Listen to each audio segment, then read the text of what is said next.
Hello everyone and welcome back to another EV Geek podcast review. He's Sebastian, I am Joel, and today we're proud to bring you the Ford F-150 Lightning Flash Edition, courtesy of Crain Ford of Little Rock. Shout out to the team over there for letting us borrow this baby for a few hours. So kind of the specs on this, like we said, is the Flash version. Let me look at my notes here. So this is the 131 kilowatt hour. It's the extended battery, correct? EPA is 320. So Sebastian, what are you looking forward to with this car? Yeah, so the Flash to me is a really cool trim level on these. So it sits between the XLT and Lariat. And so I can't remember exactly what the marketing speak of it is, but essentially you get all the tech stuff from the Lariat. So you get the vertical, bigger screen, Blue Cruise, all that jazz. But then like you have the cloth seats from the XLT. And then just like a couple other things that are from the XLT. So like this one only has the single onboard charger, so 48 amp onboard charger. But you do get the big battery, you get the bigger wheels, you know, all that stuff from the Lariat, but then just in a slightly cheaper package. And so this one, the MSRP on it was $72,000, which is a lot of money. However, these qualify for federal tax credit, or at least as long as it's still around, for a full $7,500, which helps with that. And then there's a bunch of incentives, and they keep doing lease deals on these. You know, like I think we've seen lease deals now. You have to put a lot of money down. But after like $6,000 down, it's like $190 a month. For a $72,000 truck. Which ain't bad. And I think if you do the math, if you don't do $6,000 down, it's like a $380 a month lease. Gotcha. Which is still nothing on a $72,000 truck. So one of the things I love about this car is the front light bars on this car. Now with the Flash, you do not get the light bar in the back on that model. So we'll show it off in a minute. But you do get the light bar in the front. So yeah, let's wrap up this intro. Let's grab the gimbal, and we will do a quick tour of the outside of the car before we head on in and give you a review of the tech and driving. See you in a second.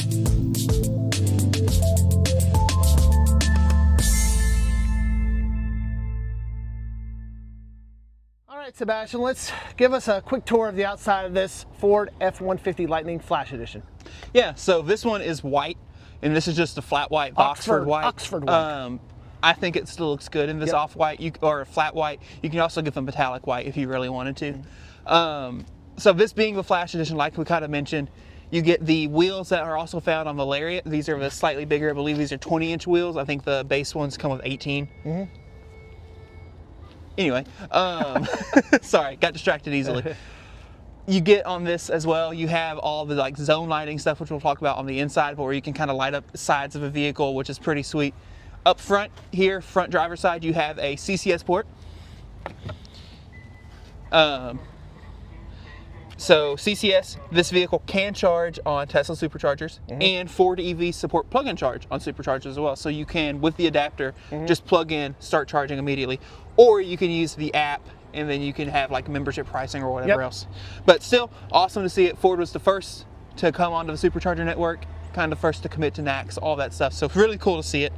One interesting thing on the 2024 models is they actually got on before 2024, you kind of had this charge port cut out on both sides, but on the 25 or 24 models, it's now just flat on the passenger side. That, which I think is kind of an interesting thing to change. We've got a semi truck that's backing it over there. I hope we can't hear them. Let's talk about the front.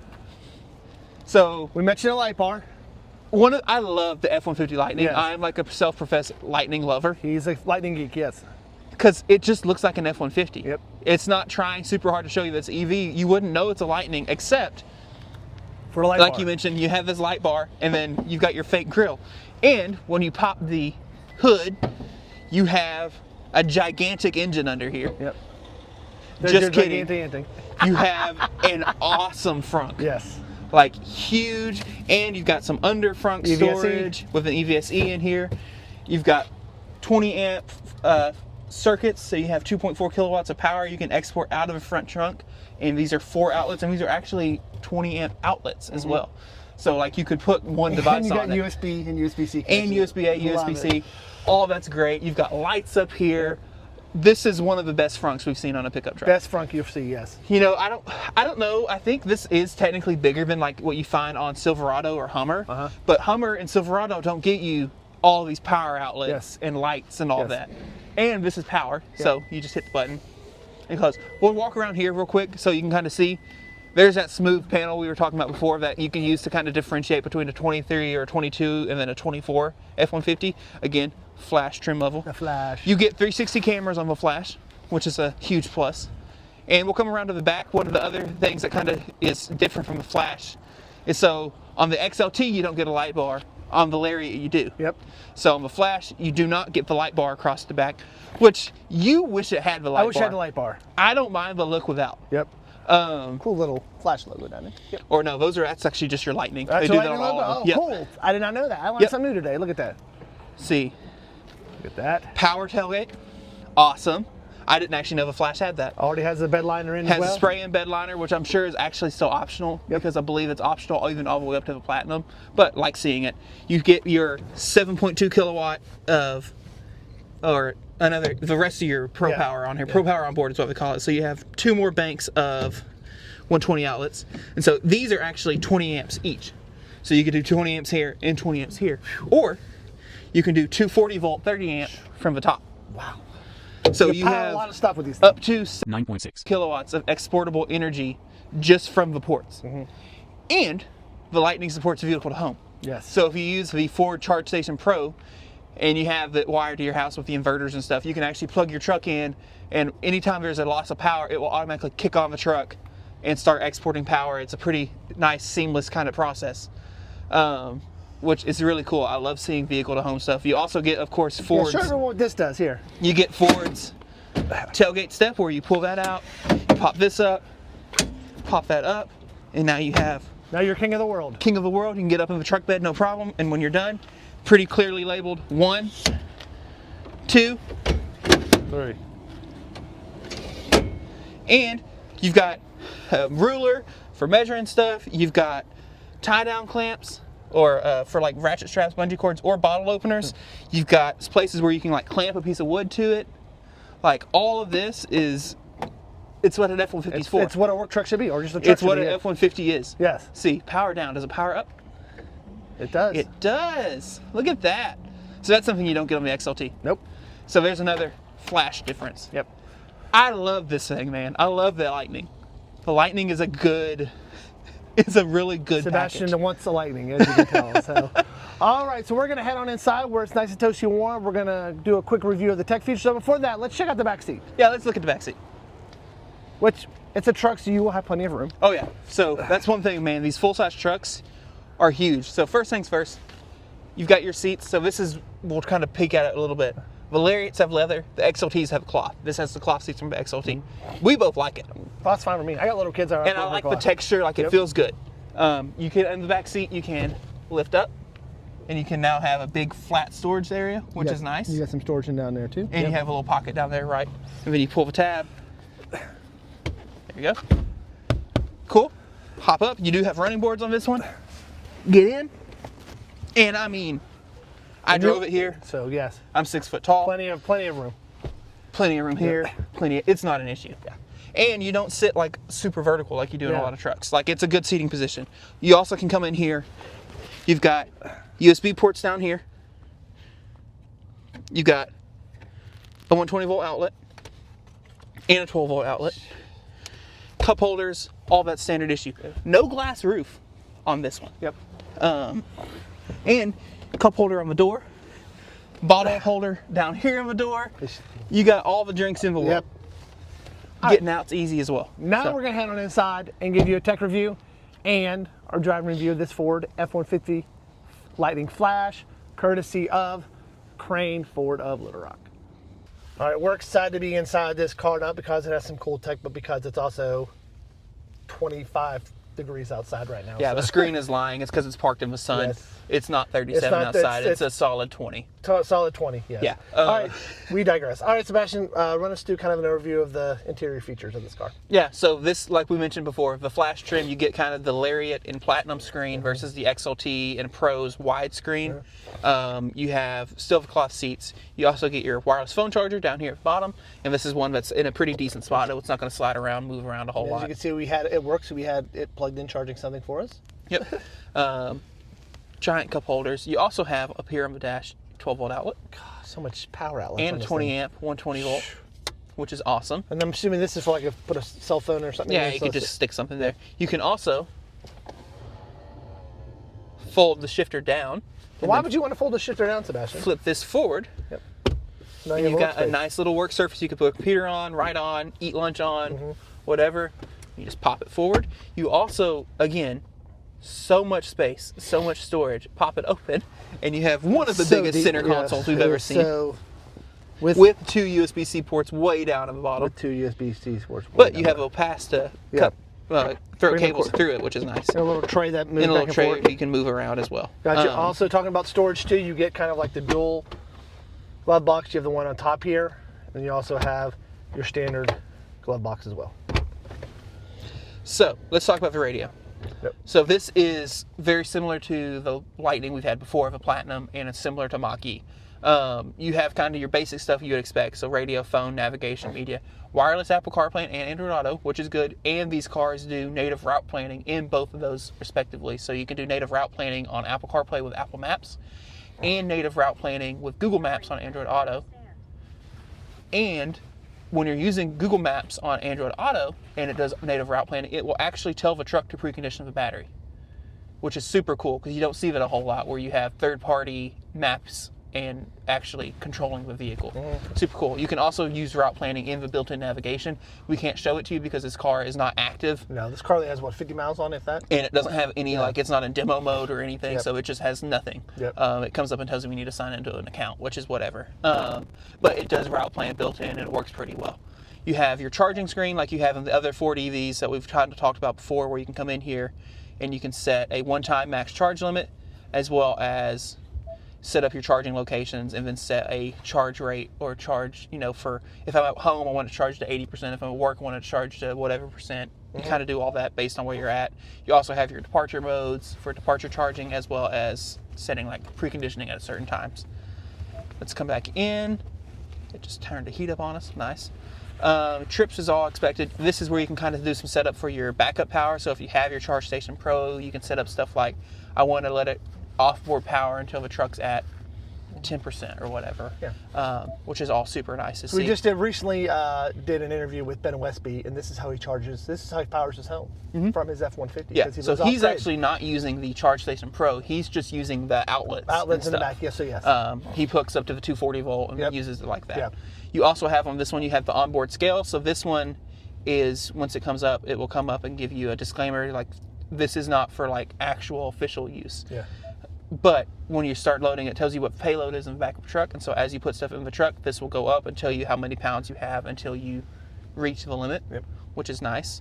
And you can have it honk and whatever to alert you like, hey, you're there. Pro Power on board. So this is where you get more stuff to control on the outlets. We have previously had a 2022 Lightning Platinum, and we actually showed this off and we used it to charge like a couple cars off of it. So quick question, difference between the 2022 Lightning and this one. So what changes did they make in those So for 2024, there's now a heat pump. And you can hear it as soon as you start. It is noisy outside because it's, again, 20-something degrees outside. And the purpose of heat pump is to get more efficiency, correct? Yes. And you can actually see over here, I don't know if you'll be able to point the camera and see it, it is showing us that the battery is cold. So it's left of center. There you go, yep. And you can see here, it's showing we have a 93% power limit because it's cold, which makes sense. That has actually increased since we got in. It was at like 90% when we started. Anyway, let's go back to Pro Power on board. Sorry. Okay, sorry. There you go. So here you can kind of see stuff. You can show, it's showing right now we're using less than 90 watts of power. You have your A bank and B bank as well. You can choose whether or not you want to have the outlets stay on when the vehicle is off, which is nice.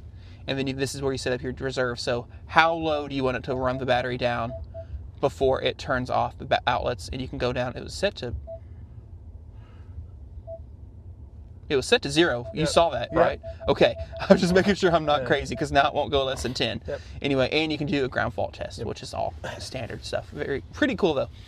I think this still has the most exportable power of all the EV trucks. Zone lighting, which is super cool for at night. You can come in here,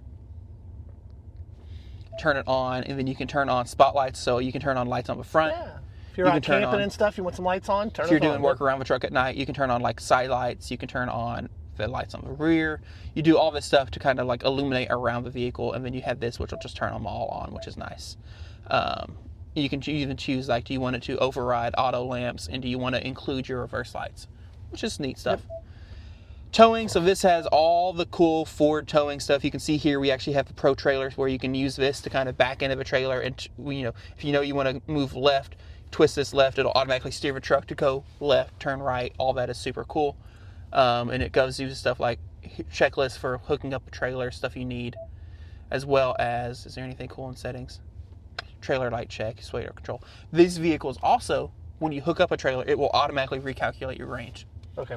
And you can set up different profiles for trailers, and so then when you tell it, like, oh, I'm hooked up right now to a 30-foot camper, yep, it'll give you one range calculation, and then you set it and program to, say, like just a little flatbed cargo trailer that you use to move your lawnmower around, and it'll do a different calculation for that trailer. Cool. Which is super cool. Yes.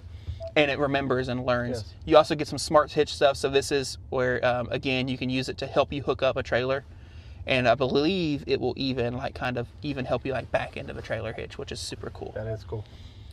Really, there's not a whole lot else I want to talk about in here. You have the same entertainment stuff that you see on the other 4DVs where you get YouTube and all these games. I've grown to like the knob actually quite a lot. I think when we first did that first F-150 Lightning, I was not sold on it. But now seeing, like, if I want to change the temperature, I tap in here and I can just twist it to either direction. Want to do heated seats, twist it. Like, it's intuitive and it makes sense. And then when it times out, it's your volume. Yep. Or if you really didn't want to, you can still 100% just tap, and I believe you can even, okay, you can't slide. Okay, anyway, but it all works pretty well. We'll come up here. This is all pretty much the same as the other F-150 Lightnings we've driven. You have your 4 drive modes: normal, sport, tow haul, and off-road. 1 pedal drive, locking diff, auto hold, all that is standard issue stuff. You have a button here for opening the front trunk from the inside of the car, which is cool for if you're doing a grocery pickup or whatever. You don't have to get out. All that's normal. The 1 pedal drive in here is excellent. It works fine, even considering we're at 99% state of charge and having a power limit and all that jazz. See, come in here. This has all of the driver's assistance stuff. It does have Blue Cruise. And there's where they put the sensor in it compared to Mach-E, which is down here. So that's for your eye tracking and whatnot. And you can come in here and you can configure pretty much every aspect of the driver's assistance for yourself. You're getting toasty. You're getting toasty. Ooh. Yeah. So that tells you how well it works, because it's 20 degrees outside. Yes. Anyway, and you get all the blind spot stuff. You can even have it do stuff for trailer systems.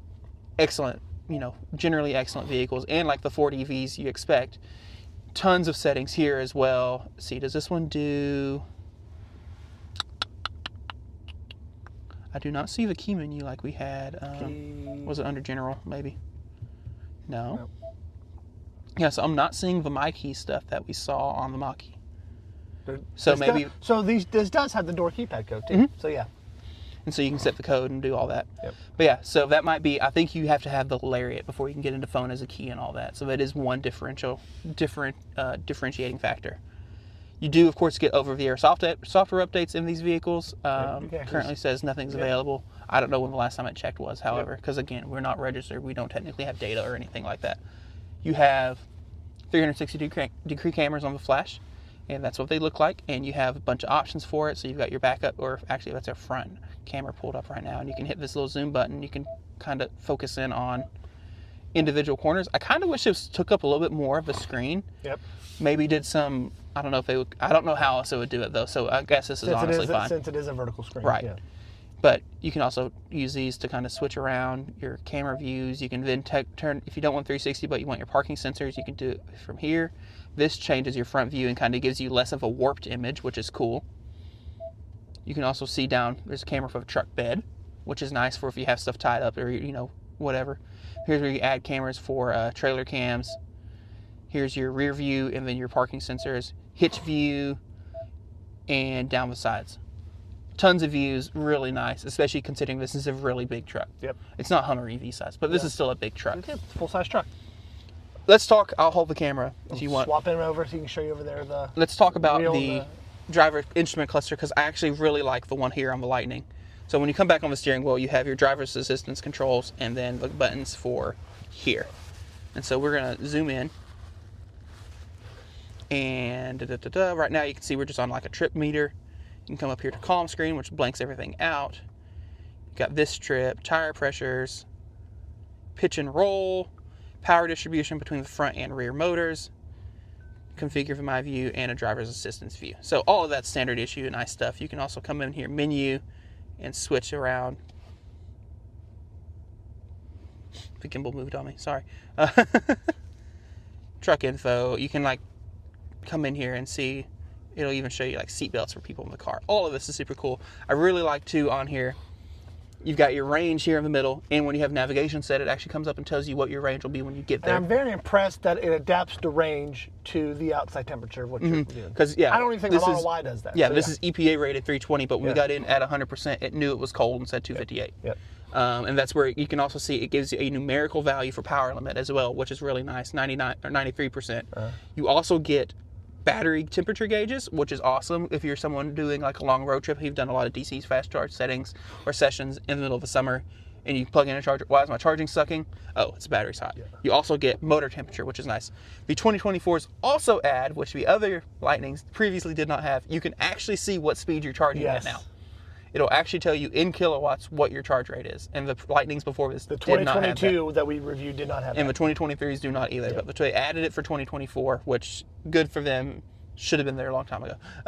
So anything new from this 2024 as into the 2025s come out, were most of the updates done? I believe most of their updates were done in 2024. Yes, I believe, if I remember right, when we talked to the engineers from Ford or the marketing people or whatever, they said that there weren't any big changes coming in for 2025, or at least this is back in November. That was mostly for Mach-E who did the changes. Yeah, Mach-E is where were doing most of the changes, and they're bringing stuff in that they had added for, they had added to Lightning in 24, so such as the heat pump and such like that. Trying to think if there's anything else we want to talk about before we just go out for a drive. But like you said, huge space back there. As you see, there's so much room back there. Plenty. You can take this on a road trip easily. I guess let's talk about charge speed real quick. Yes. Because we mentioned it. So you can see it on the screen now. Again, awesome. So Ford, I believe, claims you only get 150 kilowatt peak. Not quite true. You can get, depending on charge and temperature and everything, and preconditioned battery, 180 is, I believe, what the highest peak people have seen on these. And they do the Ford charge curve to where you kind of get a boost profile no matter what state of charge you plug into. You hold the boost a little longer if you're in lower state of charge, but basically for like, say, up to 10 minutes, it'll hold that peak charge rate and then taper off. And so you can plug in at 40% and still get your peak charge rate for 5, 6, 7 minutes, and then it'll taper off. So it's kind of, it's not a traditional charge curve where, you know, oh, you plugged in at 2%, you're going to get this. It's kind of a, you can plug in almost anywhere in the pack and get full power for at least, 5-10 minutes, which is super cool, especially now that peak power is like 180 kilowatts, which isn't bad. Now, this is a 131 kilowatt hour battery pack, so it's a big boy. It's not the biggest by far any means. It's bigger than Cybertruck, smaller than Rivian Max Pack, way smaller than the GM stuff. Way smaller than the GMs, yes. But still, you get 320 miles of range from the 131 kilowatt hour battery pack. Meanwhile, like the base Silverado work trucks are 180 kilowatt hours and only get 390 miles of range. So they only gain 70 miles of range for an additional 50 kilowatt hours of energy. That is true. Which is insane. Yes. But like you mentioned before, can charge on the Tesla Supercharger network. Yep, with plug-in charge. Will navigate to those superchargers. And plug-in charge. Yep. All of that works as expected. Okay, yeah, cool. So we've listened to the sound. It sounds great. The sound system in this is the same as the Mach-E? B&O, I believe, yeah. Yeah, the B&O, yes. All right, we're going to wrap this part up. We're going to get it ready to take her out on the road and give you our driving review. All righty, we are on the road now, cruising in a Ford F-150 Lightning Flash, courtesy of Crain, Ford of Little Rock. All right, Sebastian, what do you notice? First impressions of driving. So, first impressions of driving is suspension is pretty much the same feeling to me as a F-150 Lightning, or not F1, this is an F-150 Lightning, as a F-150, but it handles itself a little bit better when it's unloaded. Yes. That's one thing on pretty much every gas truck with the rear leaf springs is when they don't have weight in the bed, they all kind of bounce around a lot. This one still has some bounciness to it, but it is largely improved. The similarities kind of come with, on general pavement, you can feel it just kind of floats. Yes. It kind of wafts over bumps instead of kind of being composed, keeping the body level. You can kind of just feel it waft. Yeah. But that's not bad. It's not bad at all. And you can, just immediately tell that this is a vehicle that would be good to take on a long distance trip. Yes, you could take this on a long distance trip, have plenty of comfort, nice charging. Good, yeah, nice charging, and it's not class leading charge performance, right? Silverado will do like 350, 360 kilowatts, whatever. But it needs to, because the battery's stupid big. Yeah. So. But one thing that Lightning does really well is it's consistent. Yeah. So you pretty much always get the same charge behavior no matter what you're doing, as long as you're using built-in route planning and stuff like that. You pretty much know when you get to a charge session, oh, it's going to be a 35, 45 minute charge every time. You know that. You're not really worried about getting any weird behaviors or anything like that. Okay, let's find out if this has Blue Cruise. So once again, I keep mentioning that is your kind of like your sensor for Blue Cruise right there. We are on cruise control. We are on lane keep. I do not believe we have Blue Cruise, but that's okay. That's fine. We've tried it before. We've tried it before. It works well. Yes. Yeah, it's showing me on the screen that I need to keep my hands on the wheel, but it is doing lane centering, which is nice. And you can see, I mean, it's doing a really solid job, and we are going around a pretty decent little bend. Yep. And it's keeping us dead center. I'm curious to see if it's a torque wheel or capacitive wheel. Keep hands on wheel. It is a torque wheel. Okay. Which is fine. Capacitive wheels are really nice because you can kind of just idly rest your hand and actually let the system work. But I get it. You gotta give a little pull. So we are still having a cold battery moment and it's showing us a 93% or 93% power limit. It still has plenty of power. Like, you don't really know. Oh, Blue Cruise on. Hands free. Yay. All right. I had to think about a minute. So it does say down there. Be prepared to resume control. You're about to block the sensor and it's going to yell at me. If I can zoom in a little bit, but yes, down there it shows you the Blue Cruise on. And it says hands free in big letters. Yes, it does. Right over there, hands free. So I'm going to tap the turn signal and it should do an automatic lane change. There we go. Man, Blue Cruise is really good. It is. Just don't look away too far. Don't look away too long, yeah. But you don't need to look away anyway because you're driving a car. But Blue Cruise has come also just a long way versus when it was first kind of introduced. Only available on mapped highways, correct? Correct. It is a pre-map system. And maybe that's why it didn't engage back there, is maybe we were close enough to that 630 interchange that it was kind of like, hey, pay attention because you might need to change lanes or whatever. But watch the road. Okay, I'm looking forward. Sorry. There we go. Did the lane change. Automatic lane change. And now I'm curious if it will. I'm going to speed up just a little bit because I want to see if, like, I start riding up on somebody, if it will automatically merge over. I'm going to try to ride up on somebody. Let me rephrase that. So yeah, if you ever rode in a traditional full-size truck, I owned one. I owned a Ram 1500. So much smoother in an EV. Yeah. You don't feel those bumps like you do. It's just so much smoother. It's like there are a lot of aspects of the suspension to me that I can tell are very similar to how a normal truck would ride. Yeah. There's some, like I said, it kind of still has that waft to it. It doesn't necessarily just stay composed over bumps. It doesn't thrash you around over bumps, but you can just kind of feel the whole truck float over the bumps. You can still feel the bump was there, but the whole truck moves with it. Yep. But on the other hand, it stays composed. Yes. Like when you don't have weight in the bed and stuff like that. It is important and cool to note, though, that the F-150 Lightning versus the normal F-150 and most other gas trucks does have independent rear suspension. So it is actually a four-wheel independent versus kind of the independent front leaf spring rear that you normally see on these trucks. We're still Blue Cruising. I've actually gone a little bit further than I meant to, but I'm going to keep rocking on because I'm just curious. Because we are getting close to this car up here, so it should be interesting to see. Yeah. Although we're also about to get in the deep, windy bits, which will be it'll be a good test for Blue Cruise. This is the very part of the road in Little Rock here. We're kind of coming down around some areas over the bridge, and it kind of does a little S shape. Okay, so we are slowing down. We are now doing 63 miles an hour, 62. It is not trying to just get over and move around people. It's weird because it does say speed limit is 55. I don't think the speed limit is not 55. Yeah. I'm not quite sure where it's getting that from. And we noticed that the Mach-E had that same thing. It slowed down back there to 55. And I probably don't have it set in there to do the automatic speed limit adjustments. But we're coming into this now. I've got my hands ready. Keep hands on steering wheel. All right, it disengaged for this part. Yep. You'll notice that this is a very windy part right here. This would actually kind of be, if we ever wanted to do a like actually start comparing and driver's assistance, Yes. this would be a good section to do it on. Because we've had systems in the past where they have actually maintained on this. I think Super Cruise did. Yes, it did. But Blue Cruise disengaged for this part and told us, keep hands on wheel, which is fine. Like I said, this is a very windy, steep downhill gradient. 65 miles an hour. And as soon as we're out of the curve, hands-free is back. There you go, okay. So I like how it recognizes that it needs to do some adjusting there, so yeah.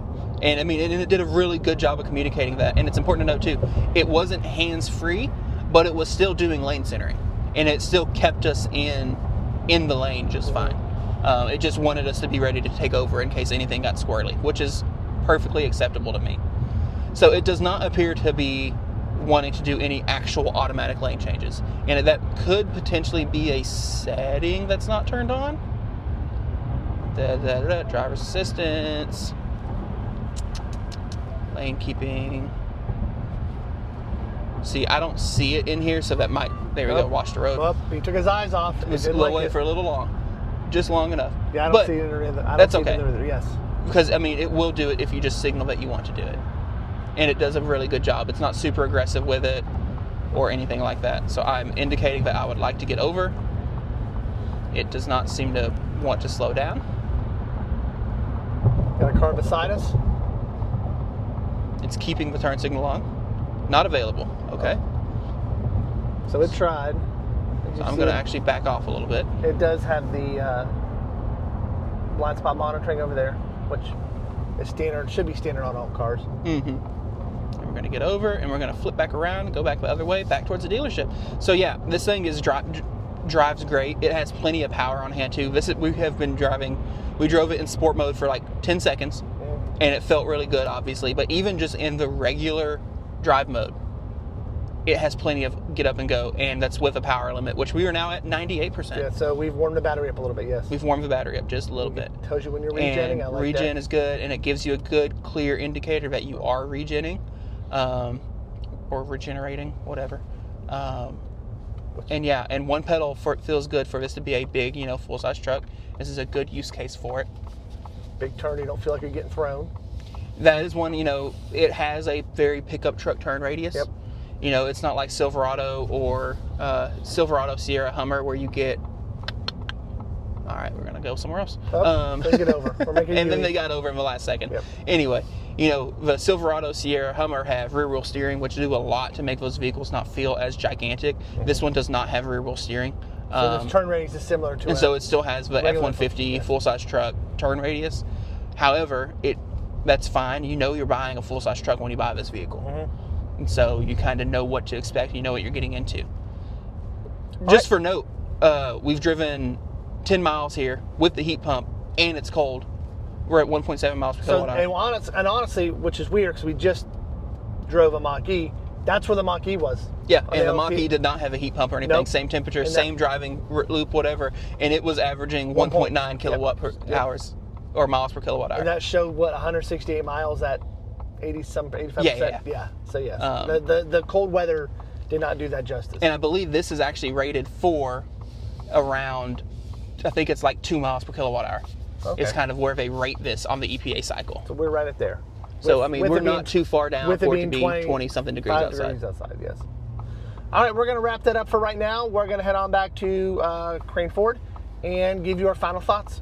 All right, we have made it back to Crain Ford Little Rock. Once again, huge shout out to the team over here for letting us borrow this as well as the Mach-E for the day. So final thoughts, I'll start. So, I mean, this is just a great truck to drive. I mean, if you want an EV that's a truck that looks like a truck and kind of rides like a truck, then this is what you need. It doesn't have the great range like, your Silverados or your Rivians are going to have. Well, no, it's probably similar to the Rivians, but it doesn't have the big battery like those cars have. But if you just want a truck for daily driving, to haul, to do stuff in, this would be the perfect truck. Love the updates that they made. So nice update to the heat pump to get you a little bit more efficiency. You hear that, as soon as you get in a car and turn it on, especially when it's 25 degrees out like it is today, you hear that heat pump cut on. So Sebastian, what are your thoughts? Yeah, so first off, the flash trim, I think might be the trim to get. Yes. You get the luxury tech, but you still get the basic interior cloth seats. And for your, like, pricing wise, Yes. it makes a lot of sense because the Flash by default has the big battery in it. Because, you know, the standard range battery on this is only, I think, 230 miles. Yeah. It's a 99 kilowatt hour pack. You know, it's not that much, which, I mean, there's you can make do plenty fine. Like we kind of said when we talked about the Mach-E, is like 230 miles range is still plenty for daily driving, daily commuting. And the standard range cars still get the heat pump and still, you know, all of that. But if you want the big battery, you want the tech, Blue Cruise, the bigger screen, kind of all the heated steering wheel, heated seats, 360 camera, all that, and are okay with cloth seats, which most people are, the Flash is the one to get. Like, and the Flash, like, is this one's 72 grand, so it's still under that $80,000 mark for tax credit purposes, and you can get rebates and all that jazz. Like, this might be the trim to get. Every time we've spent time on a Lightning, I forget how good the Lightning is. Yes. Until you start driving around, like, oh yeah, this just makes sense. It's like, it's an EV that anybody can get into and operate, and it's going to do a good job. It's got plenty of power on hand. It's composed. It drives well.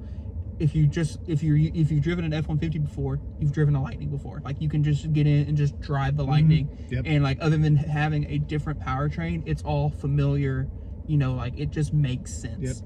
So you got to pull it up on a screen here. Where do we use most for energy on that? So it was about a 45 minute trip. Looks like our car's been on for. So yeah. So let's see. And actually, I think this is when I reset it. Yeah. So 1.6 miles per kilowatt hour, 18 miles. 13% of that is due to exterior temperature. Wow, that's a lot. But still, 1.6 mile per kilowatt hour on a truck that usually would get around 2. That's not that bad. With it being considering we also have the heat on and heated seats and heated steering wheel. Like, we are cozy in here. We are nice and warm. It's warm, yes. And it did well. And again, the Mach-E we drove before this, it did not have the heat pump. Did about the same efficiency on the same drive cycle. So heat pump makes all the difference here, because this thing is way bigger than a Mach-E and is shaped like a brick and all that. But yeah, the F-150 Lightning is so good. You know, yes, it doesn't have the gigantic battery that you get on a Silverado, Sierra, Hummer, whatever, and therefore it doesn't get the gigantic range you get on those vehicles. You know, with Sierra and Silverado getting up to like 460 miles. They only get 460 miles because they have a 212, 220. And that's also reflected in the price of those cars too. And that's reflected. Those are $100,000 trucks. Or Silverado, you can get the work truck 4WT for like 75, which I guess is close to this. But the Silverado work truck is not near as nice as this. We've driven one. You know, like, it's fine. It has adaptive cruise and all that, but doesn't have any of the actual real driver's assistance, like self-driving. You don't get heated seats. You don't get any of that. You know, it is a work truck. It's got vinyl seats even, you know, stuff like that. But this, for what it is, you know, knowing that it has the 131 kilowatt hour battery pack that still gets you 300 miles of range, it charges pretty well. It charges consistently. And that's like one of the big things is like, yeah, the charge curve is not amazing, but you know what you're getting. Or not. It's not that the charge curve isn't amazing. It's just that the charge curve, you know, is what it is. It's not a high peak or whatever, but you know what you're getting when you plug in. And now that the 2024s even tell you on the inside of the car what speeds you're getting when you plug in, is awesome as well. The app and There's no guessing in the app or using the charger screen that may or may not work, especially superchargers that don't have screens. Especially if you're charging on Tesla, because you're not going to get a screen there. Ford does it right. You get plug and charge on Supercharger Network, which is awesome. You can also do plug and charge on other networks like Electrify America and whatnot as well. And the amount of outlets you have in this car, what you need to do. 9,600 watts of exportable power from your 131 kilowatt hour battery pack is awesome. I know there's a lot of people that probably will drive this truck and never use it, but then on the flip side, you have people that will drive this truck and use that stuff all the time. And you see it too, like F-150 Lightning owners when they do cars and coffee and stuff, you know, popping the front and setting up an espresso in the front trunk and powering it completely off. It's like stuff like that. Or you have things like, you know, Ben Westby, who powers his entire house off grid, off of his truck and a small solar set up for when they're not there. Like, there's people that will really use that 9.6 kilowatts of exportable energy, and then there's people that, you know, maybe every now and again. Even thinking like from a work vehicle standpoint, being able to run like actual corded power tools off of a truck is awesome, because like battery tech has come a long way on those power tools, but like battery powered miter saws or like hand saws and all that just aren't, they're not the same as being able to just run off of a cord. And so yeah, these things are awesome. The Lightning is such a good vehicle. Yes, I totally agree. So yes, we want to hear your thoughts. So if we got something right, we got something wrong, we forgot something, put in the comments of this video. We'll read it and we'll respond it. We do that with every comment. Once again, shout out to the team here at Crain Ford of Little Rock for letting us borrow this today. Don't forget before you leave today to subscribe to our channel, hit that notification icon, and as always, we'll see you again on another episode of the EV Geek podcast. So long, everyone.